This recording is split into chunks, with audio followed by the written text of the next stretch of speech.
오늘도 주님을 기다리는 성도들에게 네 번째 설교를 하게 됩니다. 먼저도 이 설교를 하게 된 그 이유를 여러분들에게 말씀을 드렸죠. 목사님들, 대학교 교수, 또 그리고 부흥 강사들, 한국교회에 굉장히 많습니다. 또 명설교자들도 상당히 많지요. 그런데 이상하게도 주님을 기다리는 그 재림에 대한 설교, 그리고 그 성도들의 들림에 대한 설교를 하는 그 목사님들, 그리고 부흥 강사들은 아주 만나기가 굉장히 어렵습니다. 근데 지금도 어딘가는 주님을 기다리는 성도들이 있습니다. 그러니까 다시 말하지만 그러한 성도들이 잘 듣기를 갈망하고 원하고 소원하는 것은 이 재림에 대한 설교인데 지금 주님을 기다리고 있어요. 근데 주님을 기다리는 성도들에게 필요한 설교는 재림의 설교입니다.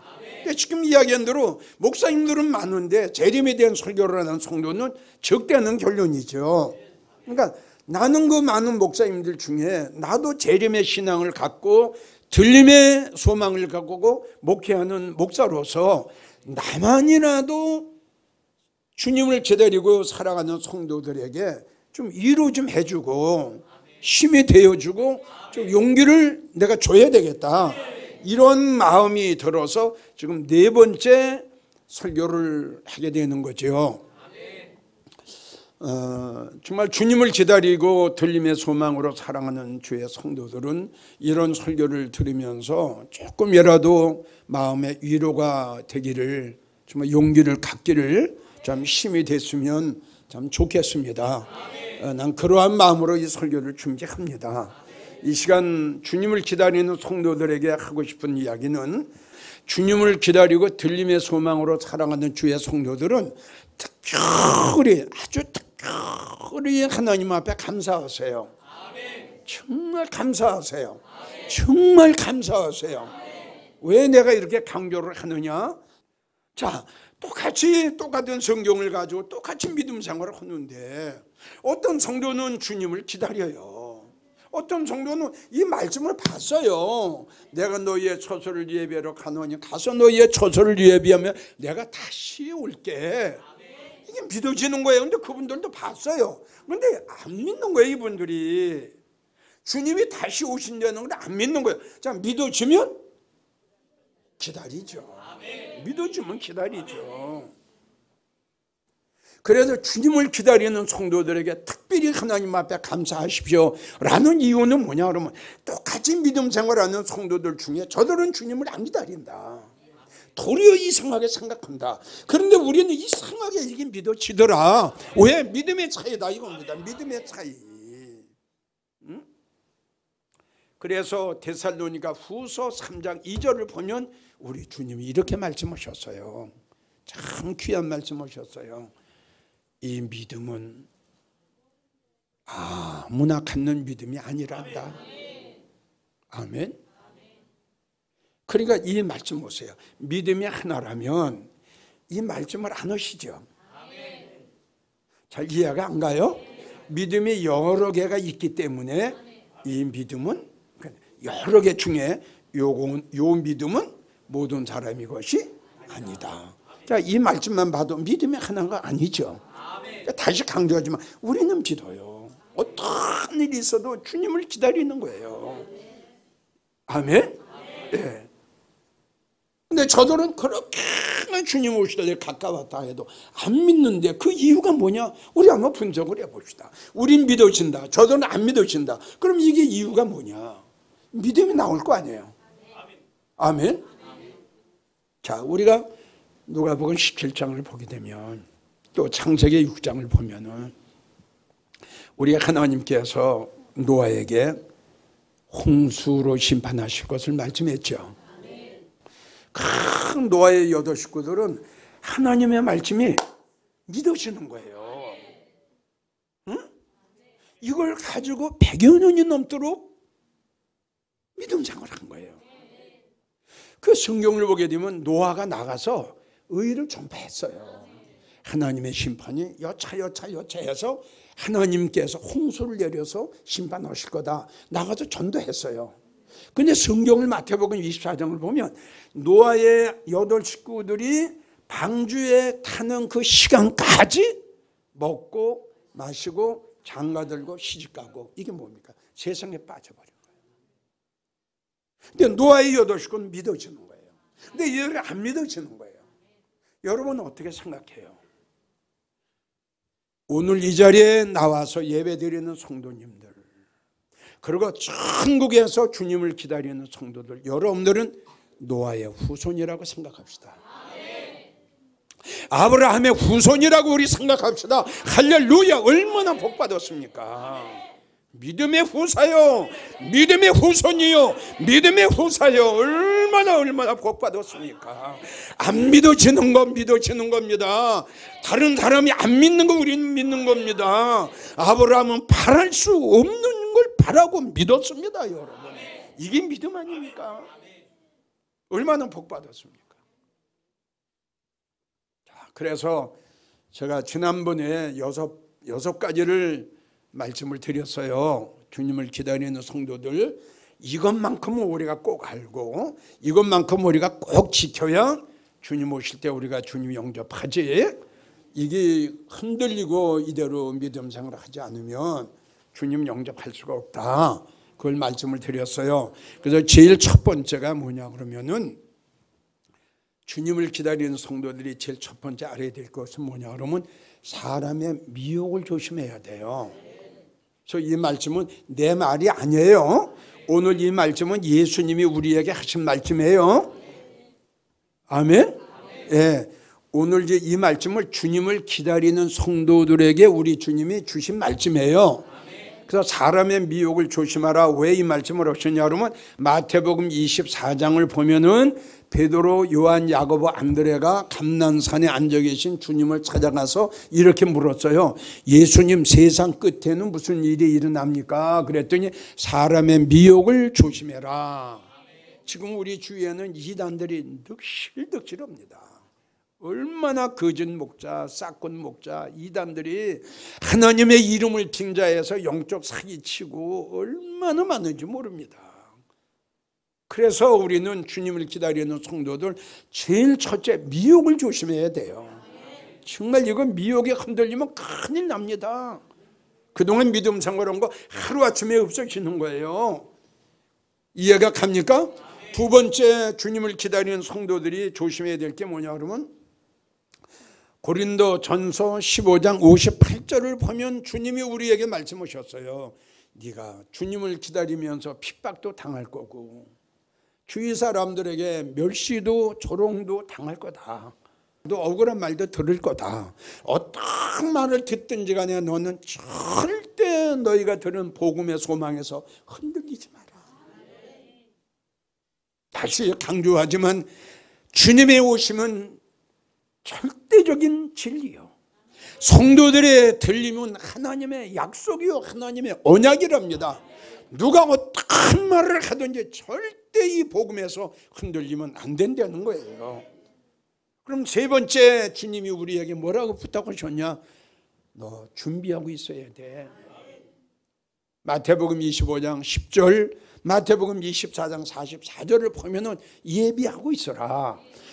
또 요한계시록 20장을 보면 신부가 남편을 위해서 단장한 것 같더라. 성도님들 이거 잘 들어야 돼요.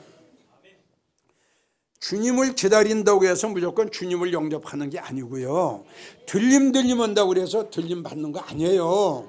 마태복음 25장을 보면 10 처녀가 신랑을 기다렸어요.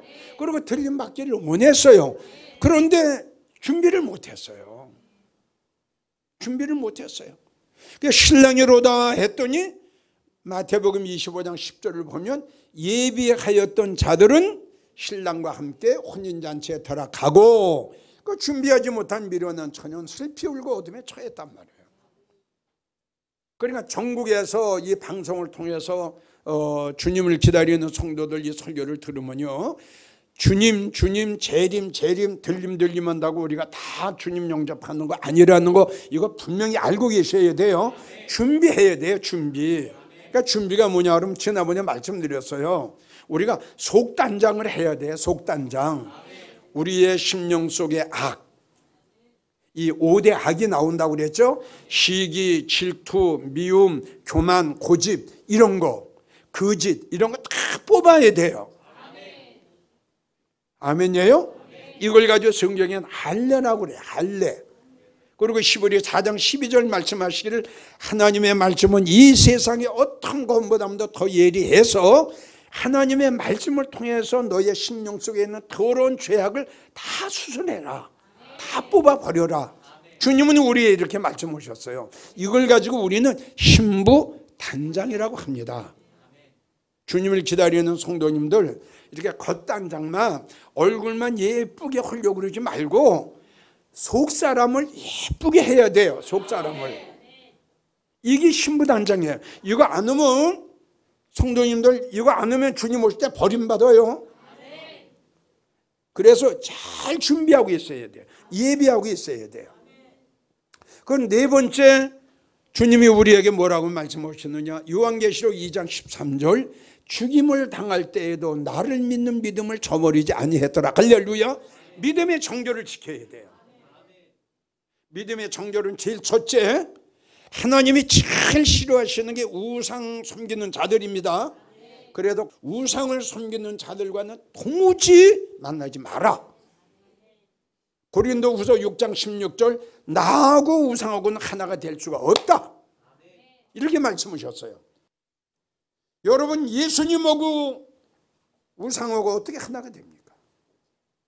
진리와 비진리가 어떻게 하나가 됩니까? 이런 교회에 나가는 성도 영혼 더럽혔습니다. 믿음 파손됐습니다. 이건 내 말이 아니라 예수님 말씀이에요. 지금이라도 여러분들이 살 수 있는 길은 딱 하나, 빨리 나오십시오. 믿음의 정결을 지켜야 돼요. 다섯 번째 우리가 꼭 알고 조심해야 될 게 뭐냐 하면은 사도행전 13장 43절 바울 사도가 이런 얘기를 했어요. 너희는 항상 하나님의 은혜 안에 있어라. 난 여러분들에게 말씀을 드렸어요. 우리는 1000년을 살고 10,000년을 살아도 우리는 온전히 칠 수가 없어요. 100점 만점을 맞을 수가 없어요. 우리가 100점 만점 맞아야 들림 받는다고 하는데 우리는 1000년을 살아도 100점을 맞을 수가 없어요. 한해 맞으면 한 70점을 맞을까요? 그럼 모자라는 30점은 어떻게 할 거냐? 하나님의 은혜로 채워주신대요. 성경에 나왔어요. 하나님의 은혜로 채워주세요. 아멘. 그러니까 우리는 항상 하나님의 은혜 속에 있어야 돼요. 그러면 은혜를 받은 성도의 심령은 어떤 성도냐? 사랑이 있어요. 이거 내 간증이에요. 눈물이 많아져요. 그렇게 굳고 그렇게 악하고 그렇게 독한 사람이 은혜를 받고 보니까 눈물이 많아지는 거 있지. 아멘. 그리고 마음에 감동이 되고, 그리고 옛날에 몰랐는데 자기의 잘못을 바로바로 깨닫게 되고, 겸손하고 온유하고. 아멘. 자기의 유익을 구하지 아니하고 다른 사람의 유익을 구하고. 이게 은혜 받은 성도의 결과입니다. 그러니까 우리는 항상 은혜 속에 있어야 돼요. 여섯 번째가 뭐냐? 요한복음 2장 20장 22절 우리는 항상 성령 안에 있어야 돼요.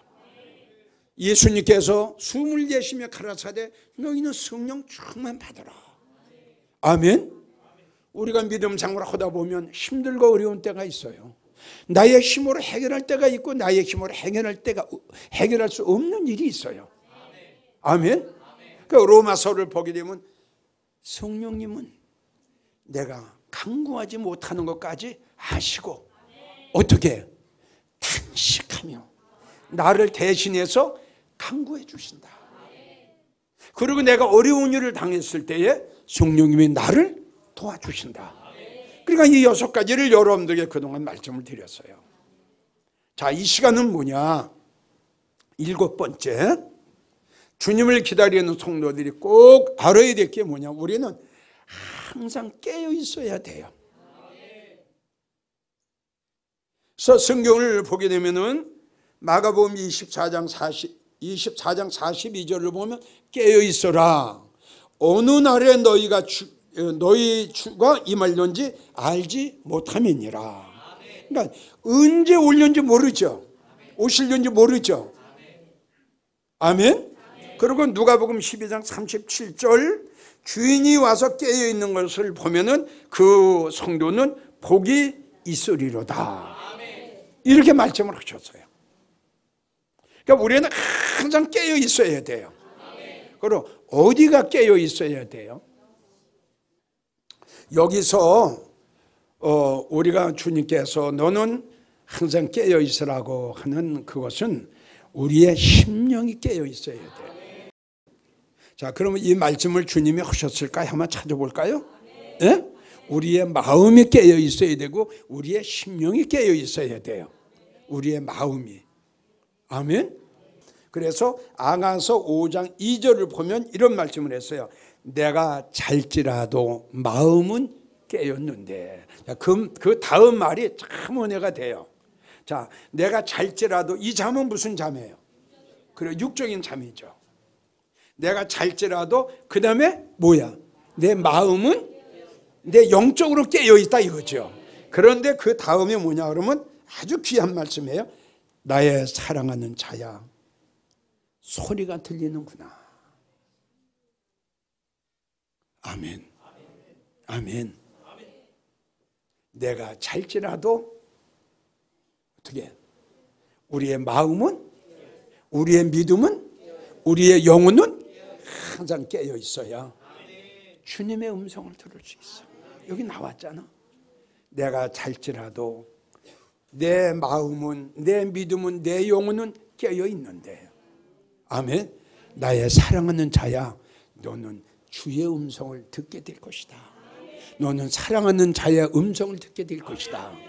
아멘. 그래서 우리는 깨어 있어야 돼요. 항상 우리의 믿음이 깨어 있어야 되고 우리의 마음이 깨어 있어야 되고 우리의 속사람이 깨어 있어야 주의 음성을 듣게 되지. 여러분, 잠들어 있는 사람이 어떻게 주의 음성을 듣습니까? 맞죠? 자, 그래서 지금 이야기한 대로 깨어있는 마음이라는 것은 성령에 감동된 마음. 항상 마음이 뜨거워요. 항상 적극적이에요. 잘 이해가 가요? 성령이 참 내 마음 하기 너무 뜨겁죠? 항상 뜨겁잖아요. 그리고 마음이 항상 감동되고 감화되고 그냥 찬양만 불어도 그냥 눈물이 나오고, 예? 그냥 예배 때에도 그냥 설교를 들으면 그렇게 눈물이 나고, 정말 우리는 항상 우리의 심령 속에 성령이 충만하고 은혜가 충만하고. 아멘. 그래야 은혜를 받지. 그래야. 그러기 위해서 우리는 성령 가운데, 은혜 가운데 있어야 되죠. 언제 어느 때. 그래도 깨어 있어야 할 이유가 뭐냐? 마가복음 13장을 보면 주님이 내가 너한테 새벽에 갈렸는지 낮에 갈렸는지 저녁에 갈렸는지 밤중에 갈렸는지 주님이 이렇게 말씀했어요. 응? 하루 중에도 4가지를 말씀하신 거야. 이러므로 너희 깨어 있어라. 내가 언제 갈지 몰라. 그러니까 항상 깨어 있으라는 거야. 그래서 우리가 다시 강조해요. 내가 깨어있는 자가 되려면 성령이 내 심령 속에 임재해 주셔야 내가 영적으로 깨어있게 되고 항상 은혜 안에 있게 된다 이거죠. 아멘. 자, 오늘 깨어있었어. 지금 이 시간 깨어있었어. 그런데 한 2시간 있다가 내가 졸게 돼. 근데 그 시간에 주님이 오셨어. 그러면 마태복음 25장을 보면 졸며 잘세 신랑이로다. 예배했던 자들은 주님을 영접한 거 아닙니까? 졸며 잘세. 아멘. 다시 강조. 아무리 과거의 믿음 생활 잘했으면 뭐합니까? 현실의 믿음이 떨어졌는데요. 아무리 과거에 성령에 충만하고 과거에 아무리 은혜가 충만해서 뭐합니까? 현재 성령에 소멸되고 현재 은혜를 다 쏟았는데 내 말이 맞으면 아멘 하시죠. 그래도 깨어 있어야 할 이유는 뭐냐 그러면 주님이 언제 오실지 모르기 때문에. 두 번째는 주님은 도적같이 오신다. 요한계시록 16장 15절 내가 도적같이 오리니 누구든지 깨어 자기 옷을 지켜 벌거벗고 다니지 아니하며 부끄러움을 당하지 아니하는 자는 복이 있도다. 누구든지 깨어. 왜? 내가 도적같이 오신다고 그랬어 주님께서는. 세 번째 우리가 깨어 있어야 될 것이 뭐냐 그러면 시대 분별을 못해요. 자, 여기서 잠깐 내가 우리 한국교회가 왜 이렇게 되나 이런 걸 분석을 해볼 적에 물론 말씀이 없어서 그래요. 제일 첫째가 이겁니다. 말씀이 없고 두 번째는 뭐냐 그러면 교회 욕심, 성도 욕심, 물질의 욕심을 너무 많이 내기 때문에 그래요. 근데 이런 모든 전반적인 것을 결론을 내리게 되면 뭐냐 그러면 영적으로 너무 잠이 들었다. 아멘. 영적으로 너무 잠이 들었다. 정말 여러분 잘 들으세요. 영적으로 잠이 들면요 감각이 없어요. 밤인지 낮인지 새벽인지 잠든 사람이 어떻게 이걸 압니까? 영적으로 잠이 들었기 때문에 시대 분별을 못하는 거예요. 자, 영적으로 잠이 들은 분들이 무슨 성령이 충만하고 그들의 심령 속에 하나님의 사랑과 은혜가 있는 심령들은 영적인 잠을 잘 수가 없어요. 주님을 기다리는 성도들에게 전하는 8번째 예수님의 메시지, 8번째 끝까지 기다리고 사모해라. 끝까지 기다리고 사모해라. 주님이 몇 년, 몇 월, 며칠, 몇 시에 올려는지는 머리를 하늘로 두고 살아가는 인간 중에는 아는 사람이 단 한 명도 없어요. 만약에 어떤 무지한 자가 내가 기도를 했더니 주님이 언제 오시더라 라고 하는 것들은 그거는 사단이 지배를 받은 자들이에요. 자, 마태복음 24장 주님 말씀하셨어요. 그날과 그 시는 나도 모른다. 하늘의 천사도 모른다. 오직 아버지만 아신다고 했는데 하나님의 아들 되시는 예수님도 모르는 그것을 어떻게 내가 합니까? 그러나 우리가 분명히 알아야 될 것은 주님 오실 날은 가까웠습니다. 혼돈하지 마세요. 자, 주님이 몇 년, 몇 월, 며칠, 몇 시에 오시는 것은 하나님만이 아세요. 다른 사람 알 사람이 없어요. 다시요. 어떤 사람이 기도를 했더니 하나님의 음성이 이거는 사단이한테 잡힌 거 절대 상대해서는 안 됩니다. 모릅니다. 그러나 단 주님 오실 날은 가까웠어요. 이걸 착각하면 안 됩니다. 혼돈하면 안 됩니다. 그래서 우리가 끝까지 기다리고 사모해야 될 것은 뭐냐? 주님이 언제 어느 때 오실 줄 모르기 때문에 끝까지 끝까지. 그러니까 끝까지라는 게 뭐예요? 주님 오시는 그 순간까지 끝까지. 자, 잠언 8장 34절을 보면 날마다 내 문 곁에서 기다리며 문설주 곁에서 기다리는 자는 복이 있다. 할렐루야. 다시요. 잠언 8장 34절. 이게 구약의 말씀하신 거예요. 날마다 내 문 곁에, 그러니까 대문간에서 기다리란 말이에요. 자, 이 말씀을 통해서 정말 우리가 주님을 사랑한다면 주님 말씀하시를 이 말씀과 짝이 되는 게 뭐냐? 누가복음 12장 36절. 주인이 혼인집에도 돌아와 어떻게? 그렇죠. 그러니까 구약의 잠언 오고 이 말이 딱 맞는 거예요. 예? 주인이 호진집에도 돌아와 어떻게? 배를 눌른단 말이에요. 배를. 아멘이에요? 그럼 바로 열어주는 거야. 바로. 왜? 그 문 곁에 있기 때문에.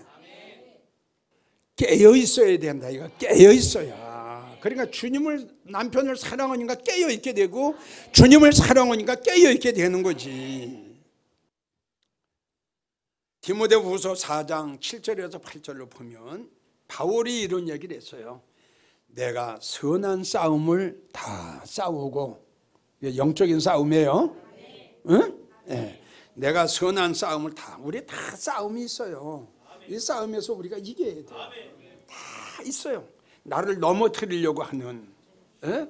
나하고 예수님하고 멀어 저 가까운 걸 자꾸 띄워놓게 하는 거, 이게 있어요. 꼭 있어요.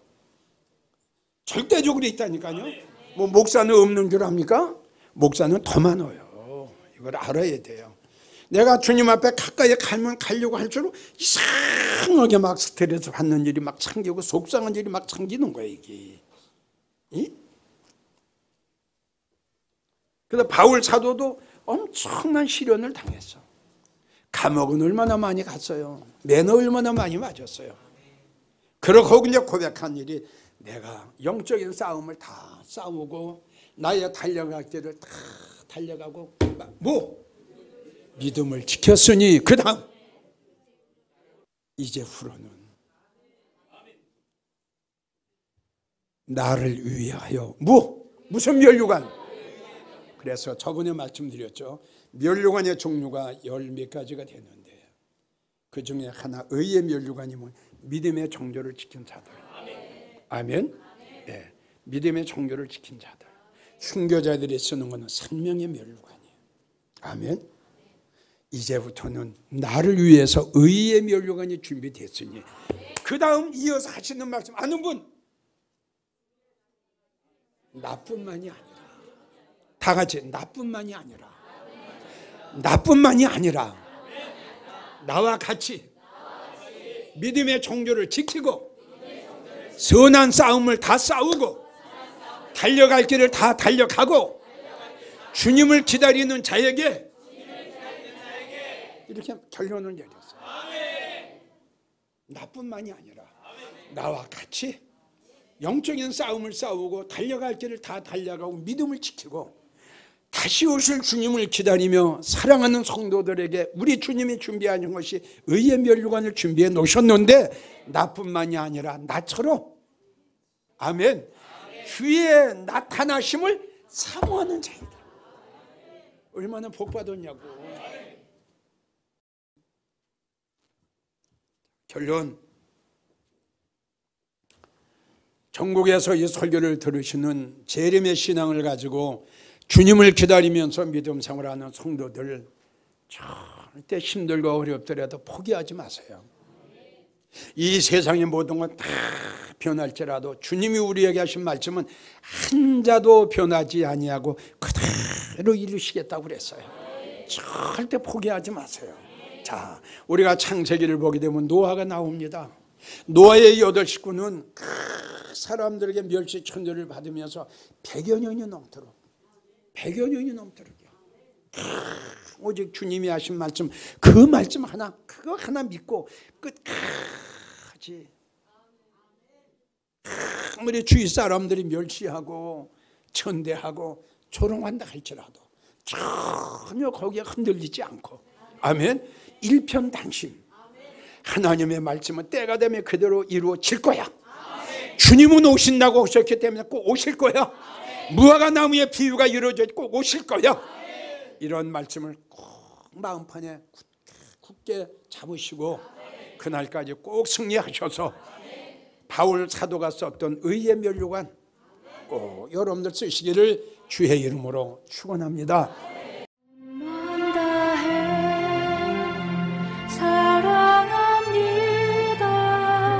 온맘 다해 주 알기 원하네. 내 모든 삶 당신 것이